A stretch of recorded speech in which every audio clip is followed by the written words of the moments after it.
quick comment in the chat. I want to just bring something to light here. So I say a lot. I wish they would stop saying that Allen's contract means they have to make sacrifices. And I suppose I'll explain that a little bit more because I don't fully understand the salary cap the way that I'm sure Brandon Beane does, right? Like I wouldn't suggest that I do. But let's talk cap hit this year.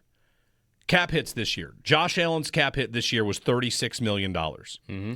Matthew Stafford's is $47. Mm-hmm. The Rams are significantly under the cap going forward. $75 million under next year. The Bills are $3 million over. Mm-hmm.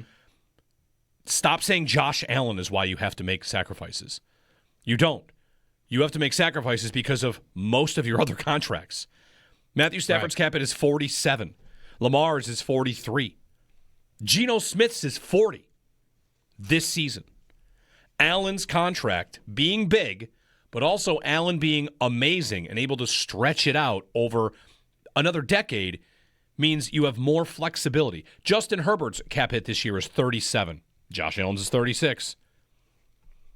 Like, it's just not a thing. If you're out there thinking, well, we can't have good players because we have Josh, that's not real. That's not correct. Allen's cap hit next year is 56. Will they restructure? Yes, definitely. Sure, maybe. Tua's is 56. Dak's is 74. Mahomes is 78, by the way. But they'll restructure it and get more money, and he'll come in under 14 different guys. Right, because those other teams are going to do the same thing with their guys, and they're at a higher starting point. But the major difference is, and this is like in the weeds of the cap, they can continue to restructure because they know he's amazing. Right. And he'll keep playing for them, and they actually won't have to pay a dead cap until he retires. As opposed to Tua, whose cap hit this year is 56, and they want to cut him. Yeah, you're not going to restructure that. No. You want to decide, are we take a Deshaun Watson's cap hit next season? Oh, what is it at? 80. Yeah, wow. And again, I think they're just on the hook for that. It's just Allen is an endless advantage, and that's on the cap too, even though you pay him big money. So that's it.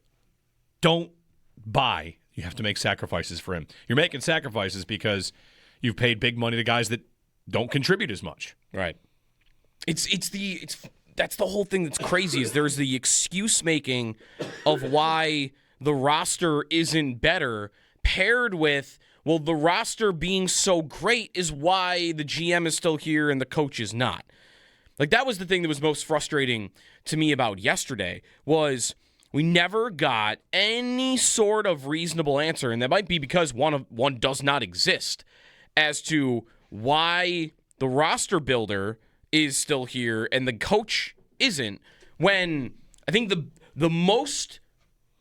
closest to an explanation we got as to why that is believed is that people around the NFL tell Terry Pegula they have a great roster. It's that, or they make the playoffs every year, and you don't do that unless you have a great roster. But again, like when they were trying to splice that, like, okay, why is that different then? Why is the roster get the credit for that and not the coaching? Not the coaching, and there never was really a reason given right. for why that would be the case. He said, great roster, good coaching. Right.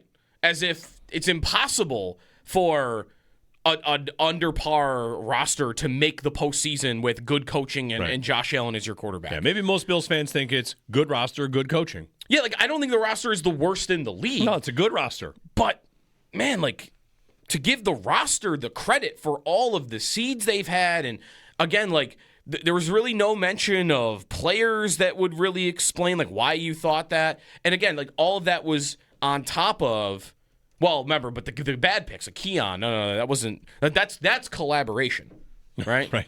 Everything is collaboration with McDermott and the coaching staff until you get down to, well, the reason he's not here is the roster. And who builds the roster? This guy next to me. Well, now it's not collaboration. Right. And also, because he's the one here and the other guy isn't. And when talking about Josh Allen, it was only this guy. This guy did it. It's just, and again, I don't think there is a good defense for explaining that the roster is great. I don't think it exists because I don't think the roster is great. I think it's fine. Middle of the road average. I will say this. It could be great by next year with a good offseason. Yeah, it could. But you're going to have to do that without a lot of cap space. So nail the draft picks, trade up. And probably like the last rookie class, Like, what is Hairston reach another level? Does Sure. Deion Walker reach another level? I don't know if I want to go further than those two, like for big expectations. Just to this point, like whenever we would hear the narrative, if not now, when for Josh Allen, I would say like next year. I think they'll be a better team next year. I do too. But now I hope the coaching is as good or better. If they have a drop off in caliber of coach, then it might not be as good. But I mean, I went into the playoffs thinking they'll be better next year. They're not losing too many pieces of significance, in my opinion. That's like 2 linemen. Brian in Arcade. Hey, Brian, good morning. Hey, guys. So something I liked about the press conference yesterday is Terry, we know his acumen in front of a mic is not great, but at least he understood he had to make that airtight, that he made the decision. This wasn't some collaborative decision. I think it was good that he said, nope, I didn't input Josh on this. He made that airtight, and he took it. And that made sense to me because you see the locker room like that, the 7 years. It makes sense to me that like 4 days later, you're not going to have an end-of-the-year press conference with Sean up there. Hey, another gut-wrenching loss, but we'll just have it end of the year and keep doing what we've been doing. Because I called in April after the draft, and after we had assembled another poo-poo platter at wide receiver, we waited to the 7th round to take Caden Prather again. And I just said, like, this is the last year of Beane and McDermott together, of course, and Beane is the key phrase there. And so then Joe, you had said, like, what disappointed you about yesterday? What I was listening for was the understanding that you have Josh Allen at 30 years old now. You have now wasted all of his 20s. 30 years old. I want to hear how everything has to be about maximizing him going forward. Do you get any hint that anything's going to be different at wide receiver? And there was a sentence in there where Brandon Beane starts talking, and he referenced the cap, like you said, Jeremy. He starts talking. He trailed off in the middle of it, but he's like, well, you go look down the list of what free agent wide receiver and cap, and you tell me, and then he kind of trailed off. And what I got the sense of is it feels like I heard the word tweak the roster. Of course, they are pumped up about how great this roster is. And so what I'm getting the feeling is we're not going to change the course. It's just going to be nickel and dime adding receivers here. And when you look at Beane's draft record, Keon Coleman is becoming the symbol of all your wide receiver failures. That's all. That's the only reason why he became a talking point yesterday. When you don't take a receiver higher than the 4th round, only but once in 8 years, you've taken 9 receivers. The average round is 5.3. Yep. And you take in Coleman. Coleman is number 2. The next one is Gabe Davis at the 4th round. That's it. And then the rest of it is Marcus Stevenson. And we can go down the list. Shorter. All these guys are 5th, 6th, Hodgson's, Caden Prather. To me, that's what I didn't hear. I did not hear the understanding that you have Allen. He's now 30. We have got to go all in to get him an offensive. We've got to review the way we build an offense, and it feels to me like with Beane not completing, not flushing both of them. We're going to tweak this roster again, and I just feel like we're going to be right back in the same position. Well, we'll see. I mean, some tweaks can be bigger than others. I mean, it is funny. Like wide receivers, of course, become such a glaring issue, and we know it. And Beane was asked directly about his appearance here. Did he regret it? He said no. He's passionate, and And he said he's gone on with us since then, and that's right. And we'll have him on again, and happily. I did think it was kind of funny. Like if you zoom out, what happened at the press conference? At one point, Brandon Beane was asked, "Did you give Josh Allen enough at wide receiver?" And he didn't get to answer the question because Terry Pagula interrupted and said, "Actually, the guy that he drafted, he didn't even want."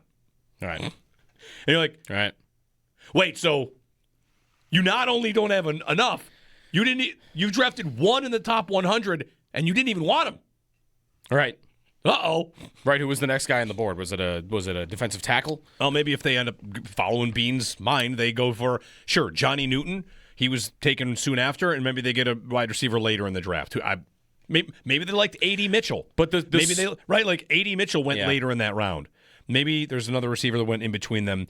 Jalen Polk, right? I said him. But the swings has always been the point, the amount of them, and it always will be the point. Like, sure, like when Beane yesterday is like, well, who really should I have gotten? Like, he let that out. You should have taken 7 guys in the last 8 years. Because, like, even, like, just last offseason, like, are there a million names you could get to that would have made a big difference? Like, no, but there are a few. Like, Devontae Adams signed with the Rams. But not just that. Agent. And that's what I mean. Like, Pickens was traded. Luther Burden was drafted. But it's not even about them, though. It's about the fact that you have years and years and years of not picking one, and if you had drafted one or 4 between 2020 and 2024, you might have a guy in a rookie contract right now that isn't a rookie, that is in his second year or third year and has figured out the league a little bit better and is actually not putting everything in the Keon Coleman basket because he was the only one that was really in that situation. And by doing so, you're saving $20 million by not paying Curtis Samuel, Josh Palmer, and make it $25 million. Elijah Moore. They guarantee Elijah Moore $2.5 to come to the team and then cut him in a half a season. Mm-hmm. Like, that's always been another part of this. As they say, and like this wide receiver conversation, it's not about fantasy football. It's always been about the cap. Hey, you're up against the cap. All right, what can we do to help ourselves? One of the answers is draft positions that are expensive. Defensive end, corner, tackle, receiver. You know what you don't draft? Running backs. And they drafted 1 million of them. Like 4 running backs in the first 4 rounds. That's a way to not help your cap. You don't save any money by doing that. Guards. Don't draft guards early if you want to save on your cap. Don't draft linebackers. Like there are small things you can do to kind of accentuate savings. And number 1 is quarterback, and number 2 is often receiver. That's why Josh Palmer costs $11 million. Diami Brown went to Jacksonville for $10 million a year. Didn't even play. Right. Tutu Atwell, I think, was $10 million a year, too. Think of the level of pass rusher you get in Joey Bosa. A good pass rusher. He did not have a great season, but Bosa was $13 million. That's a Josh Palmer contract. Mm-hmm. Like a guy that's just, you just don't need that guy. So, anyway, 803-0550. What else is new? I can see the future. Brian. On February 27th, there will be a tweet that says, Jordan Tyson says he has met with the Bills. I looked up to see what day wide receivers meet with the media at the Combine. That's the day. And you already know that day? Yeah, that's right. February 27th. All right. And I already know. In 3 months, I'll be looking at BuffaloRumblings.com when they track all the top 30 visits, and the Bills will have 7 receivers in again, because they always do. Because they're always looking for it, and they never pull the trigger. And, of course, this year I'm convinced they will. And I'm sure that'll go great for me.